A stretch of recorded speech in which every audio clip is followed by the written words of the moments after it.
যদি আপোনালোকে আজিৰ এই আলুৰ ক্ৰীমটো ব্যৱহাৰ কৰে তেতিয়াহ'লে আপোনালোকৰ স্কিনৰ পৰা ক'লা দাগ, বলি ৰেখা, বয়সৰ ছাপ এই সকলোবোৰ দূৰ কৰি আপোনাৰ স্কিনখন গ্লাছ স্কিনৰ দৰে জিলিকি উঠিব। হাই ফ্ৰেণ্ডছ, আপোনালোক সকলোকে মোৰ অসমীয়া সঁচাই চেনেলৰ নতুন এটা ভিডিঅ'ৰ মাজলৈ স্বাগতম জনাইছোঁ। আশা ৰাখিছোঁ আপোনালোক সকলো ভালে আছে। আজি মই আপোনালোকলৈ লৈ আহিছোঁ আলুৰ খুব বঢ়িয়া এটা ক্ৰীম। যদি আপোনালোকৰ মুখত ক'লা দাগ পৰিছে, পিগমেণ্টেশ্যন হৈছে, স্কিনখনৰ উজ্জ্বলতা একেবাৰে নোহোৱা হৈ গৈছে, কম বয়সতে স্কিনত বলি ৰেখা পৰিছে, স্কিনখন কোচ খাই খাই গৈছে, তেতিয়াহ'লে আপোনালোকে আজিৰ এই আলুৰ ক্ৰীমটো ব্যৱহাৰ কৰিলে আপোনালোকৰ স্কিনৰ পৰা এই সকলোবোৰ সমস্যা দূৰ কৰিবলৈ বহুত বেছিকৈ সহায় কৰিব। এতিয়া মই আপোনালোকক এই আলুৰ ক্ৰীমটো কেনেধৰণে বনাব লাগে, কেনেধৰণে ব্যৱহাৰ কৰিব লাগে সেইটো দেখুৱাম। আৰু দেখুৱাৰ আগতে আপোনালোকলৈ এটা ৰিকুৱেষ্ট আছিলে, আপোনালোকে যদি মোৰ এই ভিডিঅ'টো ভাল পায় তেতিয়াহ'লে মোৰ ভিডিঅ'টোত এটা লাইক কৰি দিব।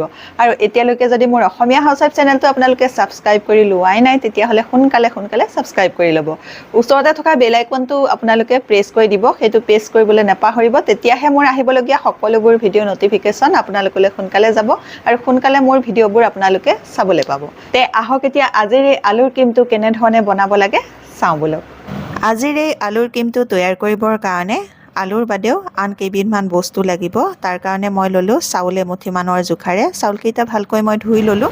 এতিয়া মই এই চাউলকেইটা গোলাপ জলত ৩-৪ ঘণ্টামানৰ কাৰণে তিয়াই থ'ম, যাতে এই চাউলকেইটা গোলাপ জলতে খুব ভালকৈ কোমলি যায়। সম্পূৰ্ণ নেচাৰেল প্ৰক্ৰিয়াৰে আৰু কোনো কেমিকেলযুক্ত বস্তু ব্যৱহাৰ নকৰাকৈ আজি মই আপোনালোকক এই আলুৰ ক্ৰীমটো তৈয়াৰ কৰি দেখুৱাম, যিটোৱে আপোনালোকৰ ছালৰ ক'লা দাগ দূৰ কৰিবলৈ সহায় কৰিব। চাউলখিনি মই কোমলিবলৈ থৈ দিলোঁ আৰু এতিয়া আনিছোঁ এটা মিডিয়াম ছাইজৰ আলু। আলুটো মই প্ৰথমতে বাকলিটো গুচাই লৈছোঁ। বাকলিটো গুচোৱাৰ পাছত ভালকৈ এতিয়া মই আলুটো আকৌ এবাৰ ধুই ল'লোঁ। ধুই লোৱাৰ পাছত এখন পিহনাত মই এই আলুটো পিহি ল'ম। এই আলু আমাৰ ছালৰ কাৰণে বহুত ভাল, কাৰণ ইয়াত পটাছিয়াম, মেগনেছিয়াম, ভিটামিন চি থাকে, যিয়ে আমাৰ ছালৰ ক'লা দাগ দূৰ কৰিব, ছালখন সতেজ কৰিব, ছালৰ উজ্জ্বলতা বঢ়াব, বয়সৰ ছাপ, বলি ৰেখা কম কৰাত বহুত বেছিকৈ সহায় কৰিব। আলুটো পিহি ল'লোঁ। পিহি হোৱাৰ পাছত এতিয়া মই পিহি লোৱা আলুখিনিৰ পৰা ৰসটো উলিয়াই ল'ম। ৰসটো আমাক প্ৰয়োজন হ'ব আজিৰ এই ক্ৰীমটো তৈয়াৰ কৰিবৰ কাৰণে, আৰু তাৰ কাৰণে এতিয়া মই হাতেৰে চেপিয়ে ৰসটো উলিয়াই লৈছোঁ। আপোনালোকে ইচ্ছা কৰিলে এখন চেকনিৰ সহায়তো চেকি পেলাই ভালকৈ আলুৰ ৰসটো উলিয়াই ল'ব পাৰে। আজিৰ এই ক্ৰীমটো তৈয়াৰ কৰিবৰ কাৰণে আলুৰ ৰস 5ৰ পৰা 6 চামুচমানৰ জোখাৰে লাগিব। এই দুয়োবিধ বস্তু এতিয়া মই 3-4 ঘণ্টামানৰ কাৰণে এনেদৰে থৈ দিলোঁ। এতিয়া মই এইখিনি 3 ঘণ্টা ৰাখিলোঁ। 3 ঘণ্টাৰ পাছত এয়া দেখিছেনে, চাউলখিনি ভালকৈ কোমলি পেলাই ফুলি গ'ল। ইয়াৰ পাছত এতিয়া মই এই চাউলখিনি এটা মিক্সাৰ জাৰত এয়া ভৰাই লৈছোঁ, আৰু এইখিনি পিচিবৰ কাৰণে মই অইন একো পানী নিদিওঁ। যিখিনি গোলাপ জলত মই চাউলখিনি তিয়াই থৈছিলোঁ সেই গোলাপ জলখিনি দিয়ে চাউলখিনি পিচি ল'ম। চাউলকেইটা পিচি লোৱাৰ পাছত এতিয়া মই এই চাউলৰ পানীটো এখন চেকনিৰে ভালকৈ চেকি ল'ম। আৰু চেকিবৰ কাৰণে মই চেকনি ব্যৱহাৰ নকৰোঁ, এখন পাতল কটন কাপোৰ ব্যৱহাৰ কৰিম, যাতে ইয়াৰ পৰা একো গোটা সৰকি নপৰে, তাৰ প্ৰতি লক্ষ্য ৰাখিব লাগিব। তেতিয়া ক্ৰীমটো খুব ধুনীয়া মিহি হ'ব, স্কিনত লগাবলৈ ভাল লাগিব। এই যে চাউলৰ পানীটো এতিয়া মই উলিয়াই আছোঁ, এই পানীটো আমাৰ ছালৰ বাবে বহুত বেছি ভাল হয়। ইয়াত প্ৰচুৰ পৰিমাণে ভিটামিন, এমিনো এচিড থাকে, যি আমাৰ ছালৰ বাবে বহুত ভাল কাম কৰে। আমাৰ ছালখন মসৃণ কৰি ৰখাত সহায় কৰিব, ছালখন পৰিষ্কাৰ কৰিব, সোনকালে ছালখন বুঢ়া হৈ নাযাব। নিয়মীয়াকৈ যদি আপোনালোকে ব্যৱহাৰ কৰিব পাৰে তেতিয়াহ'লে ছালখন জিলিকি উঠিব। এতিয়া মই আলুৰ ৰসখিনি যে থৈ দিছিলোঁ, সেই থৈ দিয়া আলুৰ ৰসখিনি ওপৰে ওপৰে যিখিনি পানী সেইখিনি পেলাই দিলোঁ, আৰু তলত যিটো ডাঠ ক্ৰীমৰ দৰে অংশ ৰখি গৈছে, এইটো মই এতিয়া আজিৰ এই ক্ৰীমটো বনাবলৈ ব্যৱহাৰ কৰিম। এতিয়া মই এই চাউলৰ পানীখিনিতে এই আলুৰ যিটো ডাঠ অংশ সেইখিনি দি দিলোঁ। ভালকৈ দুইটা বস্তু মিক্স কৰি ল'লোঁ। মিক্স কৰি লোৱাৰ পাছত এতিয়া মই ইয়াতে মিক্স কৰিম অকণমান এল'ভেৰা জেল। এল'ভেৰা জেল এতিয়া মই জোখমতে ব্যৱহাৰ কৰিম। এতিয়া মই ল'লোঁ এল'ভেৰা জেল 2 চামুচৰ জোখাৰে। 2 চামুচৰ জোখাৰে এল'ভেৰা জেল দি লোৱাৰ পাছত খুব ভালকৈ মিক্স কৰিব লাগিব। যেতিয়ালৈকে গোটেইকেইটা বস্তু মিক্স হৈ ক্ৰীমৰ দৰে হৈ নাযায়গৈ তেতিয়ালৈকে মিক্স কৰি থাকিব।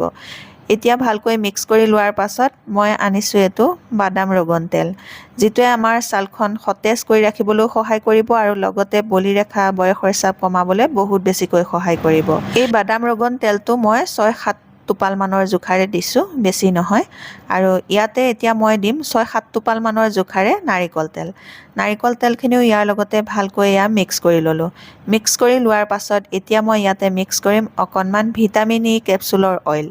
এটা ভিটামিন ই কেপচুলৰ অইল এতিয়া মই ইয়াৰ লগতে মিক্স কৰিম। যদি ঠাণ্ডা দিন হয় আপোনালোকে 2টা বা 3টা ভিটামিন ই কেপচুলৰ অইল মিক্স কৰিব পাৰে। যিহেতু এতিয়া গৰম দিন সেইকাৰণে মই এটা ভিটামিন ই কেপচুলৰ অইলটো ইয়াতে মিক্স কৰিছোঁ। মিক্স হৈ গ'ল। মিক্স হৈ যোৱাৰ পাছত এইটো ক্ৰীম চাওক, বঢ়িয়া এটা ক্ৰীম হৈছে। আৰু আজিৰ এই ক্ৰীমটো মই মাত্ৰ 7 দিনৰ কাৰণেহে তৈয়াৰ কৰিছোঁ, কাৰণ কোনো প্ৰিজাৰভেটিভ দিয়া নাই, কোনো কেমিকেলযুক্ত বস্তু নাই, সোনকালে বেয়া হৈ যাব পাৰে। সেইকাৰণে 7 দিনমানৰ কাৰণে আপোনালোকে বনাই ল'ব, ব্যৱহাৰ কৰি শেষ হ'লে আকৌ বনাই ল'ব আৰু ফ্ৰিজত ভৰাই আপোনালোকে আজিৰ এই ক্ৰীমটো ব্যৱহাৰ কৰিব। এতিয়া এই ক্ৰীমটো কেনেধৰণে ব্যৱহাৰ কৰিব তাৰ নিয়মটো চাওঁ ব'লক। এতিয়া তৈয়াৰ হৈ গ'ল এইটো এটা আলুৰ খুব বঢ়িয়া ক্ৰীম। এই ক্ৰীমটো কেনেধৰণে বনালোঁ সেইটো মই আপোনালোকক এতিয়া দেখুৱালোঁ, আৰু এই ক্ৰীমটো এতিয়া কেনেধৰণে ব্যৱহাৰ কৰিব লাগে সেইটো মই আপোনালোকক এতিয়া দেখুৱাম। মই যেনেধৰণে দেখুৱাওঁ আপোনালোকে তেনেধৰণে ব্যৱহাৰ কৰিব। লাহে লাহে আপোনালোকৰ মুখৰ পৰা ক'লা দাগ দূৰ কৰিবলৈ বহুত বেছিকৈ এই ক্ৰীমটোৱে সহায় কৰিব। যদি আপোনালোকৰ চকুৰ কাষত ডাৰ্ক চাৰ্কুলৰ সমস্যা হৈছে বা আপোনালোকৰ স্কিনখন কম বয়সতে ওলমি গৈছে, বেছি বয়সীয়াল যেন দেখিছে, উজ্জ্বলতা নাইকিয়া হৈছে, এইবোৰ সমস্যাৰ কাৰণে এই ক্ৰীমটো বহুত ভাল হয়। এই ক্ৰীমটো আপোনালোকে দিনটোত দুবাৰকৈ ব্যৱহাৰ কৰিব পাৰিব, ৰাতিপুৱা এবাৰ গা ধোৱাৰ পাছত আৰু ৰাতি এবাৰ শোৱাৰ আগত। এই ক্ৰীমটো লগোৱাৰ আগত আপোনালোকে মুখখন ফেচ ৱাছ কৰি ল'ব, তাৰ পাছতহে আপোনালোকে এই ক্ৰীমটো ব্যৱহাৰ কৰিব। ৰাতিপুৱা আপোনালোকে ফেচ ৱাছ কৰাৰ পাছত এই ক্ৰীমটো লগাব পাৰিব, আৰু ৰাতি আপোনালোকে শোৱাৰ আগত ফেচ ৱাছ কৰি ল'ব, নহ'লে আপোনালোকে এখন ভিজা ৰুমালেৰে ভালকৈ মুখখন মুচি ল'ব। এতিয়া মই ৰাতি এই ক্ৰীমটো ব্যৱহাৰ কৰিম, গতিকে ভালকৈ মুখখন এতিয়া এখন ভিজা ৰুমালেৰে মচি লৈছোঁ। মচি লোৱাৰ পাছত প্ৰথমতে অকণমান গোলাপ জল আপোনালোকে মুখত লগাই ল'ব। অকণমান গোলাপ জল লৈ মুখত ভালকৈ এনেকৈ টেপ কৰি কৰি লগাই ল'ব। এনেকৈ টেপ কৰি কৰি মুখতে গোলাপ জলখিনি শুকাবলৈ দিব। যেতিয়া মুখত গোলাপ জলখিনি শুকাই যাব তেতিয়া এই ক্ৰীমটোৰ পৰা অকণমান ল'ব, লৈ পেলাই আপোনালোকে মুখত ডট ডটকৈ লগাই অকণমান মাছাজ কৰি দিব। 1 মিনিট সময় ধুনীয়াকৈ আপোনালোকে স্কিনখন মাছাজ কৰিব। ক্ৰীমটো লগাই এনেকৈ মাছাজ কৰি দিলে আপোনালোকৰ স্কিনত ক্ৰীমটো খুব ধুনীয়াকৈ এবজৰ্ব হৈ যাব। এনেধৰণে আপোনালোকে ৰাতি শুই থাকিব আৰু ৰাতিপুৱা উঠিহে আপোনালোকে মুখখন ধুই দিব। এনেধৰণে আপোনালোকে আলুৰে ক্ৰীম তৈয়াৰ কৰি স্কিনত লগাই আপোনালোকৰ স্কিনৰ পৰা ক'লা দাগ, পিগমেণ্টেশ্যন দূৰ কৰি আপোনালোকৰ স্কিনখন বগা, উজ্জ্বল আৰু গ্ল'য়িং কৰি তুলিব পাৰিব, বলিৰেখা দূৰ কৰিব পাৰিব। আজিৰ এই ভিডিঅ'টো যদি আপোনালোকৰ ভাল লাগিলে তেতিয়াহ'লে মোৰ ভিডিঅ'টো এটা লাইক কৰি মোৰ চেনেলটো ছাবস্ক্ৰাইব কৰি আপোনালোকৰ ফ্ৰেণ্ডৰ লগতো ভিডিঅ'টো শ্বেয়াৰ কৰি দিব। নতুন এটা ভিডিঅ' লৈ, নতুন বেলেগ টিপছ লৈ আপোনালোকৰ মাজলৈ আকৌ আহি আছোঁ। তেতিয়ালৈকে নমস্কাৰ, আজিলৈ আহোঁ।